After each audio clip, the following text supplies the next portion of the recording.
parties forming those coalitions as a way of governing municipalities. Khanyi, a very good afternoon to you. Thank you so very much for joining us here on SABC News.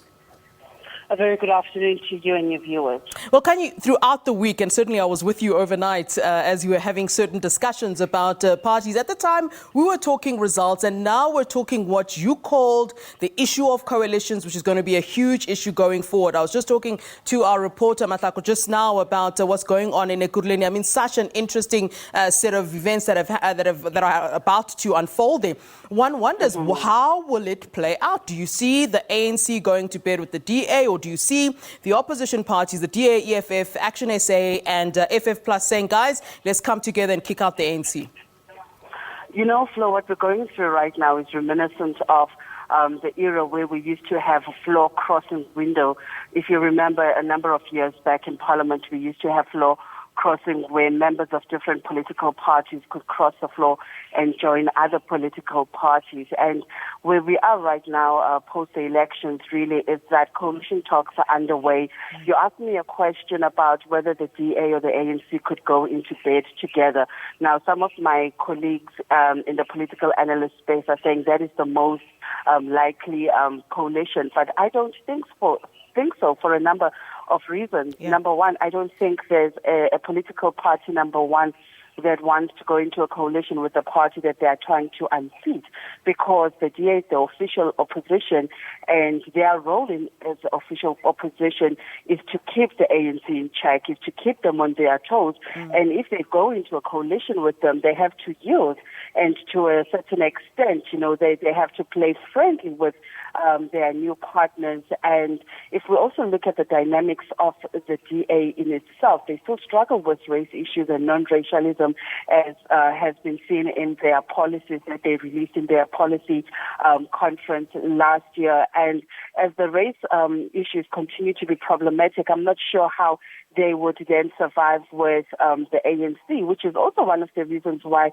their coalition with the EFF also collapsed, because they just could not agree on fundamental issues. And that's where most of the coalitions are going to play out, the fundamental differences of the party. Can they work in spite or despite their differences? And what will that picture look like on a practical level of governing? We have to apportion positions. We have to put a mayor. We have to put MNCs. We have to put different representatives. And as it's human nature, the bigger parties, once they go into coalition with your smaller parties, there'll be a tendency of wanting to bully or to almost overtake those smaller parties. So right now we are seeing a lot of talks happening behind closed doors between parties, and I think the true picture of what these elections mean now will only really start emerging in a few weeks' time once those coalition agreements have been concluded. Do you think that, these parties will learn from the past? It's interesting that you talk about those coalitions that didn't work. It's all good and well to sit around a table and enjoy yourselves and laugh about what you're going to do to the other parties when you've come together, but it's a whole different reality when you actually now have to work together and implement laws together. We saw the mess that happened in Tshwane. We saw the mess that happened in Nelson Mandela Bay, for example, where certain political parties simply could not work together. So do you think that they will be looking back and saying, but guys, do you remember we couldn't work with this particular party? We failed to work with this particular party, so let's not even discuss anything with this party? Or is it a case of they're not thinking about the end goal, which is, of course, at the end of the day, the people, service delivery? Right now, of course, it all seems to be power talks and negotiations and all of that. But at the end of the day, service delivery is what people are looking for. That is exactly what they are looking for. And I can allude to some of the sentiments that were shared by the EFF leader, Julius Malema, yesterday in his briefing, saying that the parties that they will go into coalitions with our parties that they are convinced have the people of South Africa at heart, the parties that are interested and are really committed to improving the lives of South Africans at a local level. Those are the parties that they will go into coalition with, because those are the parties that resonate with their own policies.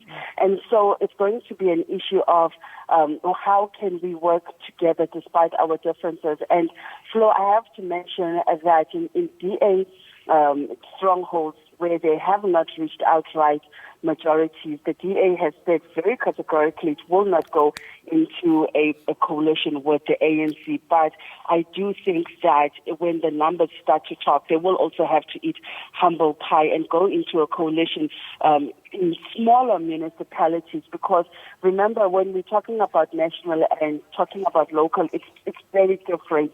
You know, when you're talking with a party that has 4 seats and another has 2 seats and another has 1 seat, I think at that level it really doesn't make sense for you to take the hard route and play hardball and say I'm a DA or I'm ANC or I'm EFF.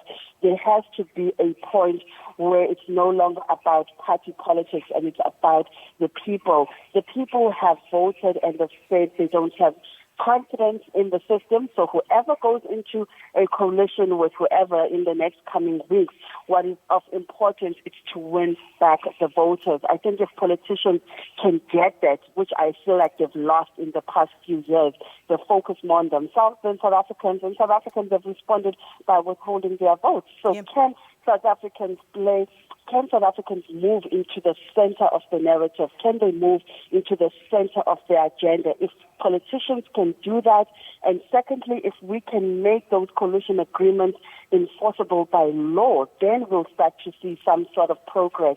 But for as long as the coalition structure is the way it is right now, where people can walk away at any given time, then we really will give rise to political instability at a local level, where today there's a coalition, tomorrow there's no coalition. Today there's another coalition.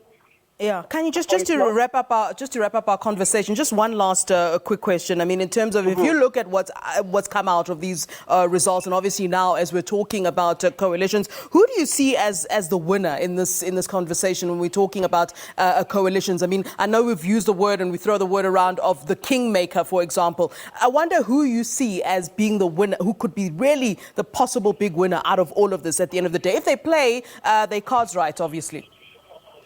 I think the big winners, Flo, in these elections have been the small parties, the parties that are only interested in being active in their local municipalities, that are not trying to be national parties, the ones that have been voted in. In the Free State, we have a party called MAP 16 that has thrashed the ANC.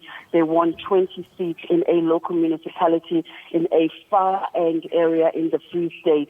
And those are not big parties. Those are small parties. They are the ones that have won the most, because they are the ones that the big parties now need if they have any chance of governing in their municipalities. Khanyi, always a pleasure. Thank you so much for giving us your time, and also throughout the week that you've availed yourself to SABC News. That's Khanyi Magubane, who is a political analyst, weighing in on the issue of coalitions, which will certainly be the big topic for the next few days until we hear how the parties have decided to go. And we certainly had that conversation as well with Matlako Komane, talking to us about Ekurhuleni in particular, which is one to look out for, certainly.